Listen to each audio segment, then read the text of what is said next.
نحمده ونصلي ونسلم على رسوله الكريم اما بعد فبسم اللہ الرحمن الرحیم۔ معزز ناظرین کرام، آج جس موضوع پر میں گفتگو کرنے جا رہا ہوں، جہاں تک زبانوں کا تعلق ہے تو ہر زبان سیکھنے کے لیے گرامر کی بہت زیادہ اہمیت ہے۔ اگر کوئی بندہ کسی بھی زبان کو سیکھنا چاہتا ہے تو اس کی گرامر سیکھنا ضروری ہے۔ اسی طرح عربی زبان بھی ہے، اگر کوئی بندہ عربی زبان سیکھنا چاہتا ہے تو اس کے لیے عربی گرامر سیکھنا ضروری ہے، ورنہ وہ بندہ عربی زبان صحیح طرح سیکھ نہیں پا سکتا۔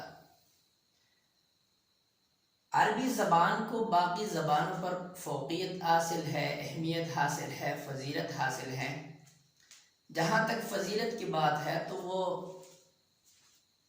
چونکہ قرآن عربی میں نازل ہوا ہے، احادیث مبارکہ کا ذخیرہ عربی میں ہے، ہمارا جتنا علمی ذخیرہ ہے مسلمانوں کا وہ عربی میں ہے، تو کسی مسلمان کے لیے عربی زبان سیکھنا ضروری ہوتا ہے تاکہ وہ قرآن کو بھی سمجھے، احادیث مبارکہ کو بھی سمجھے اور اپنے علوم کا جو ذخیرہ ہے اس سے استفادہ حاصل کر سکے۔ تو عربی زبان کو باقی زبانوں پر فوقیت حاصل ہے، وہ اس طرح کہ عربی زبان جس طرح پہلے تھا اسی طرح آج بھی موجود ہے۔ باقی زبان اگر ہم 100 سال پچھلے زمانے میں جائے تو 100 سال پہلے انگلش کی جو زبان ہے وہ کچھ اور تھی، آج کچھ اور ہے، اس میں بہت تبدیلی آئی ہے۔ لیکن عربی زبان کی خصوصیت یہ ہے کہ وہ جس طرح پہلے تھی آج بھی اسی طرح موجود ہے، اس میں کوئی تبدیلی نہیں آتی۔ آج دنیا اسی طرف جا رہی ہے کہ ہم تمام علوم اور فنون کو عربی زبان میں منتقل کریں تاکہ آنے والی نسلیں جو ہیں وہ بھی اس سے پوری طرح مستفید ہو سکے۔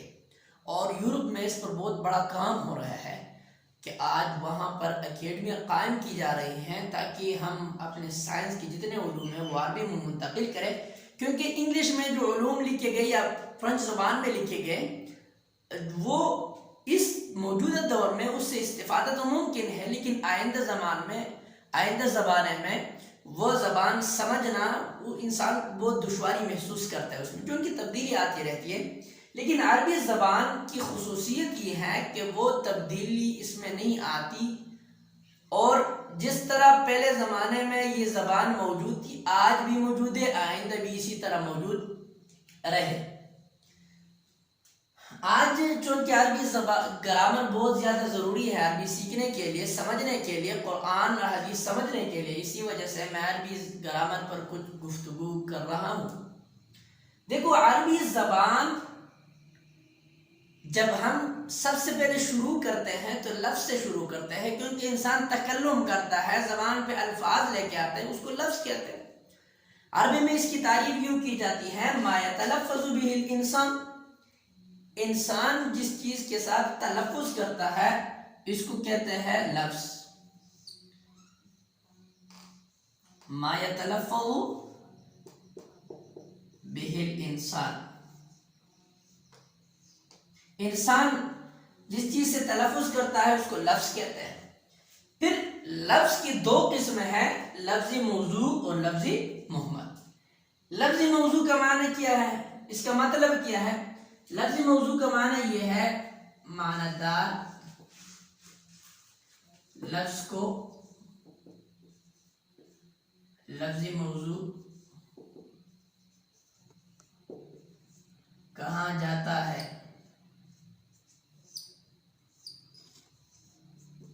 اور دوسری قسم ہے مہمل۔ مہمل اس کے اپوزٹ ہے، یعنی غیر معنی دار لفظ کو لفظی مہمل کہا جاتا ہے، غیر معنی دار لفظ کو لفظی مہمل کہا جاتا ہے۔ غیر معنی دار لفظ کو لفظی مہمل کہا جاتا ہے۔ تو ابھی اس کی مثال کیا ہے؟ لفظی موضوع کس طرح ہم پہچانیں گے، لفظی محمل کس طرح ہم پہچانیں گے؟ تو اس کی پہچان کا آسان طریقہ یہ ہے کہ جو معنی دار لفظ کے ساتھ ویسے سجا برابر کرنے کے لیے، وزن برابر کرنے کے لیے بولا جاتا ہے، اس کو لفظی محمل کہتے ہیں۔ مثلا ہم چائے بولتے ہیں تو چائے کے ساتھ استعمال کہتے ہیں چائے وائے یا چائے شائے۔ اسی طرح تو شائے کا کوئی معنی تو نہیں ہے، اسی وجہ سے یہ محمل ہے، اور چائے کا معنی ہے، یہ موضوع ہے، اور اسی کا دوسرا نام ہے لفظ مستعمل۔ لفظ مستعمل، اور اسی کا دوسرا نام ہے لفظ غیر مستعمل۔ لفظ غیر مستعمل۔ تو آج خلاصہ یہ ہوا کہ انسان جس چیز کے ساتھ تلفظ کرتا ہے اس کو لفظ کہتے ہیں۔ پھر لفظ کی دو قسمیں ہیں، ایک لفظ موضوع، ایک لفظ محمل۔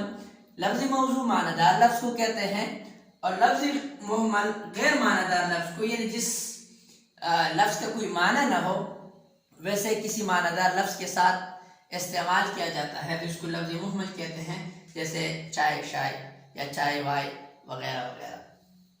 امید ہے آپ لوگوں کو یہ سبق سمجھ میں آ گیا ہوگا۔ انشاءاللہ آئندہ عربی گرامر سیکھنے کے لیے ہمارے ساتھ رہیے۔ انشاءاللہ الف سے لے کر یا تک عربی گرامر انشاءاللہ ہم سیکھیں گے، اس کا تکرار کریں گے، سمجھیں گے، اور اس کا اجرا بھی کریں گے۔ وما علینا الا البلاغ المبین۔